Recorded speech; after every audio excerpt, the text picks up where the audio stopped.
Hello, buddy. Welcome back to Tin Man's Quarter Channel. I'm your host, Jeffrey Tin Man Taylor, and today I'm reacting to my third and final nighttime Spooks video for you guys, and this one's titled Five True Camping Horror Stories. So without further ado, I'm going to turn these lights off, move the camera up here for you guys, and let's get this reaction on the road in the bag, shall we? Okay, here we go.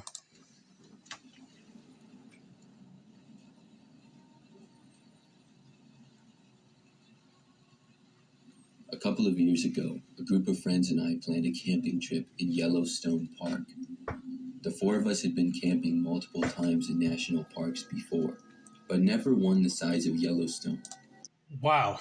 Yeah, he's right. It's probably fun to camp in national parks, especially if it's Yellowstone.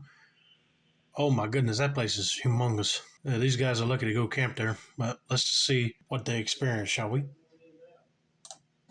It was going to be close to a week-long trip of sightseeing and enjoying nature. We had planned out well the first couple of days of the trip, determining where we would be camping and places to see. After those first couple days, though, we didn't have much of a plan, and we had decided that part of the adventure was being spontaneous and going wherever interested us.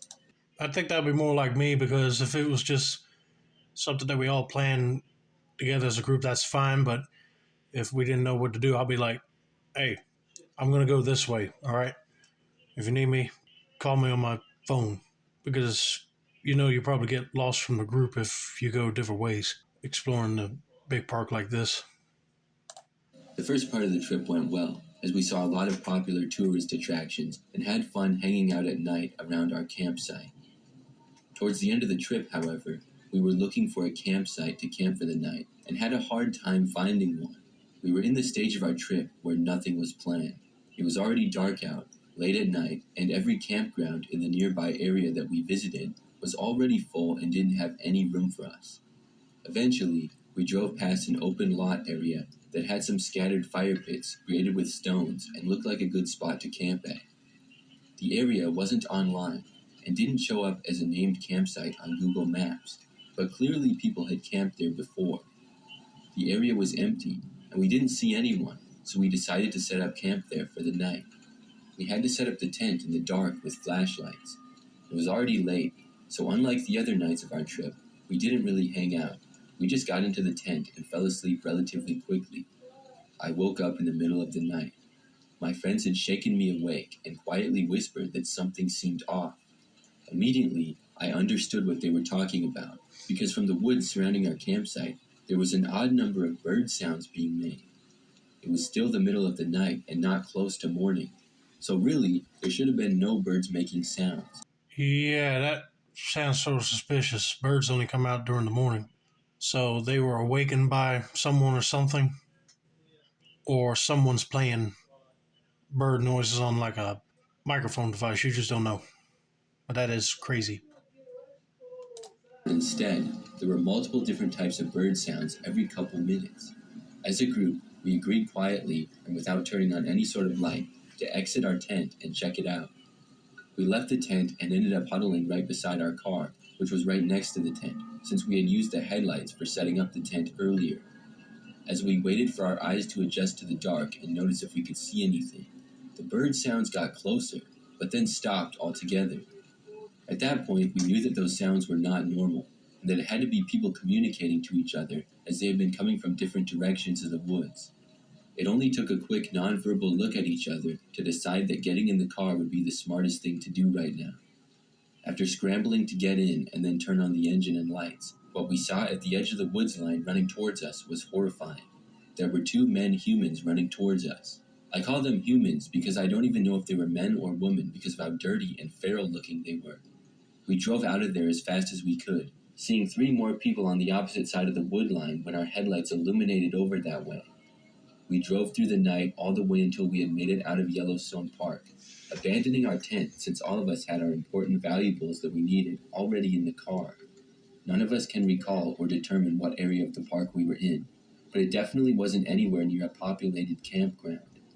We agreed to cut our camping trip a bit short and buy a hotel.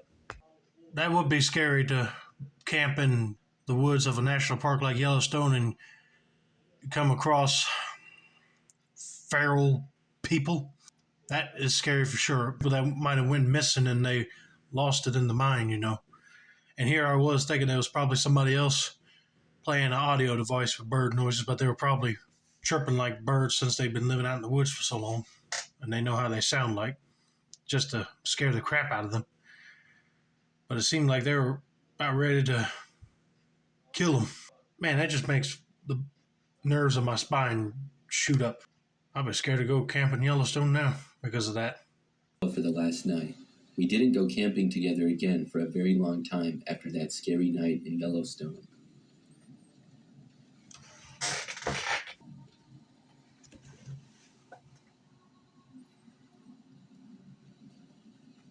My friends from college and I tried to stay as close as possible after we had graduated from school. One of the ways that we would do this is by all of us taking a week off during the summer or fall and going on a camping road trip. Last year, we had planned together and decided to go camping in the mountains of Colorado towards the end of the summer. Once our flight landed, we purchased our rental car and we were off to the mountains for some camping.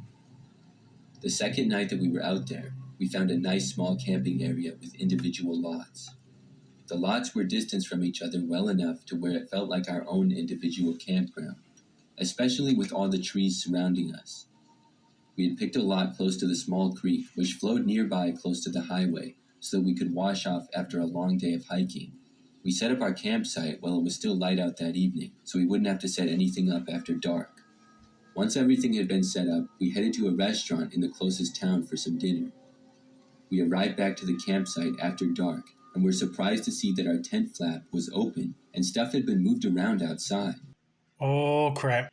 They would have thought that their stuff would be secure and safe while they went out into town to grab some food, but nope. They got a stranger messing with their stuff. Oh, man, they need to be keeping a lookout for anybody suspicious walking around the woods that don't need to be there. There was nobody in the clearing of our campsite, but somebody had gone through our stuff. It was a disturbing scene, but we proceeded with our night. It was time to get some sleep soon, so we grabbed our towels and shampoo and walked the short 5-minute walk to the stream to wash off. The water was very cold, but it was still quite refreshing in a way. It wasn't until after we had all exited the stream and were drying ourselves with towels on the riverbank that I noticed something. Across the stream on the opposite bank, there was 100% somebody watching us. Not wanting to alarm my friends, and also not wanting to let the figure on the other side of the stream know that I had seen them, I suggested that we go back to camp. On the walk back to our campsite, I briefly explained to my friends that I had seen someone across the stream from us in the woods. Between that and the incident of somebody rummaging through our tent while we were gone, it was decided that we would sleep in the car tonight. It was already hard to sleep and get comfortable in the car, and the added anxiety about the person I had seen by the stream didn't help either. The whole night I kept glancing out the windows, seeing if I would see anybody lurking around in the moonlight. At some point in the middle of the night, I glanced outside the car window, and my fears were true. There was a figure crouching down by the entrance of our tent, slowly unzipping it. I watched in horror as the person quickly found out there was nobody in our tent and then turned their head towards our car. The figure slowly disappeared around the back of our tent and began crouch walking closer to the car. I frantically woke up my friends at the same time while reaching into the driver's seat to honk the horn. The honking of the horn was effective as we watched the figure leave the campsite and disappear into the woods. What will always stick with me from that night is how the figure we had seen didn't run away frightened. They calmly just stood up and walked away from us into the woods, not bothered at all that we had seen them. Nobody got any more sleep that night in the car, as we stayed up and alert and paranoid that the figure would try to return. We didn't have any more problems for the last couple hours of the night until it started getting light out. We had planned on staying at this camping location for 2 nights, but it's needless to say, we didn't stay there for the second night, even though we had already paid for it.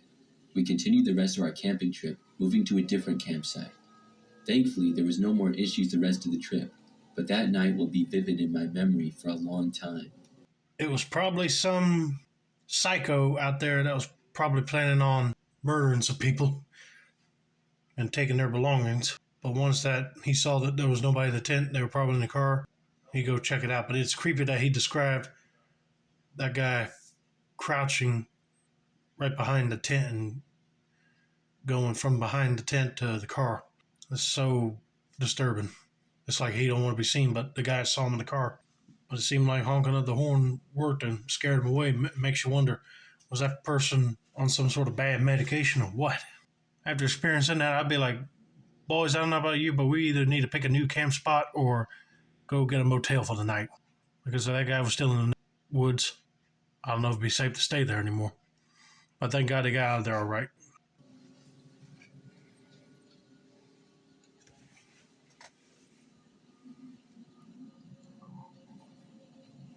This story takes place many years ago when I was camping alone out in California. I haven't gone camping in many years now, but when I was younger, I would go on many weekend camping trips to get out in nature by myself and relax. I did these camping trips quite frequently, almost every other weekend it felt like. I loved being out in nature, but did not like the discomfort of sleeping on the ground in a tent. For how often I went camping, it made sense for me to buy a small little camper that would attach and be part of the bed of my truck. It was really nice and could comfortably fit me and even one more if I needed. One of my weekend trips, I drove about 5 hours away from my house to a beautiful area that I hadn't been to before. I spent the day doing a long hike and then cooling off in a peaceful lake during the evening. By nighttime, I had parked my truck in a quiet remote area, sort of up a mountain so that I could have a nice view when I woke up in the morning. I was still up reading a book by flashlight when I heard footsteps outside and someone approaching the truck. Normally, I don't ever have people walking anywhere near my truck, so it was odd to hear for sure. Maybe I had parked in a bad spot, or somewhere I wasn't allowed to be, and somebody was coming to let me know. No, I don't think that would be the case. If somebody was coming to let you know that you're in a bad spot, they would have already walked up and knocked on the door and addressed who they were and told you that you might need to move. No, this guy was trying to be stealthy and probably trying to break in and steal your stuff. You just don't know. At this point, I'd be like quietly trying to get to the driver's seat of the camper and move out of there before that guy decides to break the door in and get in. Either way, I didn't feel comfortable, especially since it was after dark at this point. I called out a greeting of, "Hello, who's there?" as the footsteps approached closer. A raspy male voice responded saying, "Hi there, I just wanted to check out your camper. Pretty nifty." I was really quite comfortable laying in my bed in the camper in the back of the truck, so I yelled out that I could show them the camper in the morning, assuming they were maybe camping nearby. There was no response from the man outside for what felt like a couple of minutes. Finally, I heard him muttering to himself, but couldn't make out anything of what he was saying. Assuming that was that, I went back to reading. Oddly though, I didn't hear any footsteps retreating away.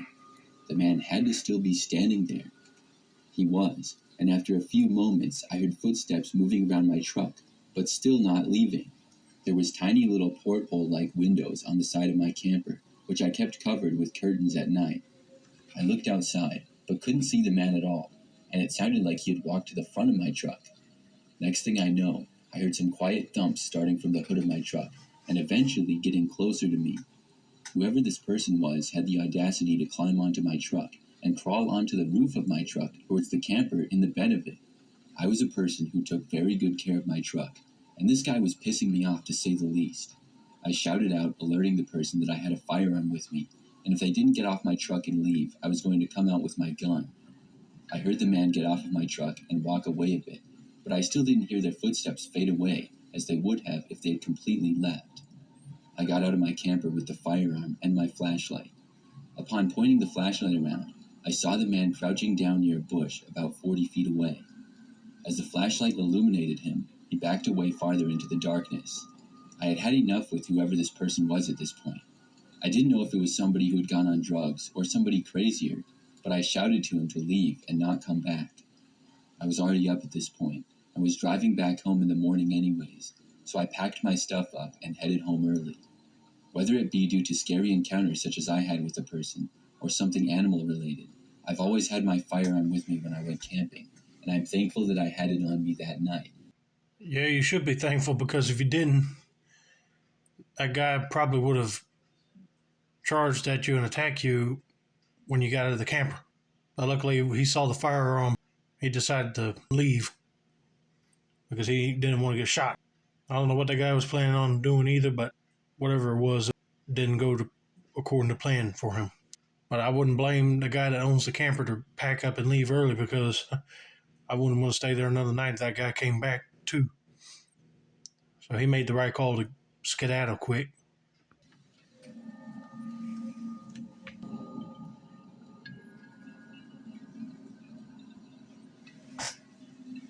My family timeshares a cabin on a lake, and we go there about once a month.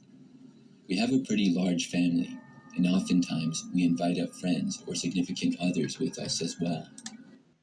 Hey, if I had some money put into a cabin like this, I would like to invite family and friends to go up there too and hang out. Nice place to get away from everything in your busy life, that's for sure. Because of how crowded the sleeping situation can get inside the small cabin, a group of us, normally the younger adults, will pitch a tent outside to sleep in. The best spot for the tent to be set up is on the sandy beachfront right by the water, since it's softer than the yard. One weekend towards the end of July, there were many people staying at the cabin that weekend. It was a perfect night outside, so a group of 4 had decided to sleep outside in the tent. The group included my older brother and his girlfriend, as well as my younger brother and me. That night, I was woken up to the sound of a boat engine on the lake. Sometimes fishermen would go out onto the lake in the middle of the night because they wouldn't have to deal with the daytime activities of jet skis and pontoons. The fishermen never came too close to anyone else's property, though. This motor engine, although it was running quietly, was getting closer to our beach where the tent was set up. My older brother had also been awoken by the noise of the boat, so we went out together to check out what was going on. I bet you it's not fishermen, it's probably people sneaking in by boat just to go to the cabin and rob the place and then exit back on the boat. But let's just see if I'm right. Walking out onto our dock, we saw a fishing boat slowly drifting by only about 15 to 20 feet from our dock. The moonlight revealed that the boat was empty. We watched, confused, as the boat drifted into our neighbor's beach area by the waves on the lake. Both my brother and I stood frozen on the dock, not knowing what to think about what we were seeing. The silence of the night was broken by our neighbor's dog barking, and then our 2 dogs joined in on the barking. My brother and I ran back down the dock towards the beach, and were about to start walking up the hill towards our cabin when a figure emerged from the darkness of my neighbor's yard. The person had a black wetsuit on, and some type of mask with goggles on over their face. Our cabin and our neighbor's cabin are close to each other, and we saw the figure run past us about 90 feet away at most. They entered the boat and then drove away back out onto the lake, looking towards my brother and I standing on the beach by our tent as they drove away.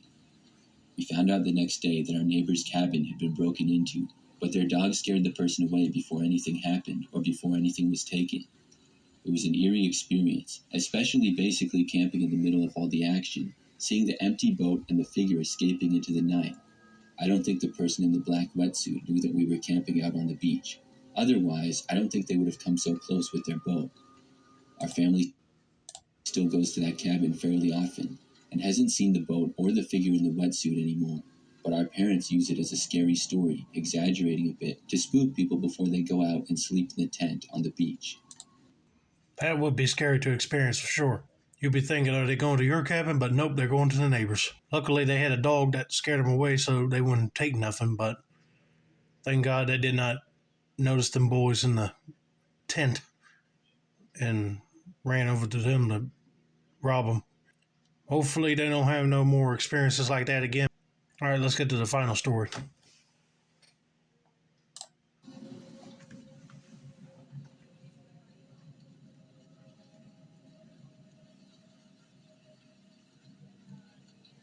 Many years ago, a friend and I decided to take a bicycle trip together. Our goal was to bike most of the day on bike trails, and then find a place to camp at night. We had made good progress towards our destination, and arrived in about 2.5 days. We were going to relax in the small town that we were in for the rest of the day, by swimming in the lake and getting a nice dinner in a restaurant, after eating beans and bread for the last couple of days we had been biking. The bike trails we were on didn't really have any good camping spots, So we had been finding places that would work, like the edges of parks and the backs of cemeteries. We found a quiet spot in the cemetery to camp for a night, before starting the last half of the trip back home the next day. The spot we found really was nice. It was at the back area of the cemetery, out of view from the main street, and there was a nice area of mulch, which we set our tent up over to sleep on. That night was also the night before the 4th of July, so there was a decent amount of fireworks, which my friend and I watched sitting outside in our tent. The sun had already set, and where we sat outside our tent, there were multiple instances where we felt like we saw something move, or some sort of motion out of the corner of our eyes. My friend and I had already slept in graveyards earlier on this bike trip, and we had gotten into the habit of walking around and reading graves, so it was something to do to pass the time. Partly because of the odd movements that we felt like we were seeing, and partly because we were bored, we grabbed a flashlight and began walking around, checking out the area. We stumbled across one grave that saddened us. It was a baby's grave with a bunch of toy cars on the ledge of the grave. We normally didn't get spooked in graveyards, but we both glanced at each other as it got really windy and chilly for a second, and then stopped as soon as it started. Down the row from us, we saw a tiny opaque figure gliding away from us. It was a child-sized figure that we saw for a few seconds before it simply vanished. Thoroughly spooked now, we went back to the tent and had a restless night of sleep, waking up often. We were both relieved when we woke up while the sun was rising, and we could begin to pack up and start our ride home. I opened the flap of the tent and was about to step outside when I saw something lying on the ground right outside of the tent. There were 2 toy cars laying outside, the same type from the grave that we had seen last night. After both my friend and I swore that we didn't get up in the night and move those cars at each other, we walked them over to the baby's grave, and sure enough, there were 2 empty spots where cars had been last night. We finished wrapping up our stuff and were on our way, leaving the graveyard. I had never previously believed in spirits of any kind, but I wasn't skeptical anymore, as I had seen with my own eyes that there was some sort of presence at the cemetery we had stayed. Yeah, that is sad just to go and explore a cemetery and you find a baby's grave. They died so young they might have had a life to live if they survived, But it's also crazy that they're setting up their campsite in the graveyard, and then when you wake up, 2 of the toy cars that were from that baby's grave was over by their tent. That's spooky. So it seems like that baby ghost wanted to play. But they got creeped out and left. I wouldn't blame them. But anyway, I hope you guys enjoyed this video. Don't forget to like, subscribe, turn on those post notifications for more nighttime spooks content like this. This has been another successful installment of the Tin Man Score channel. I'm your host, Jeffrey Tin Man Taylor, and I said it's a wrap, and have a nice day.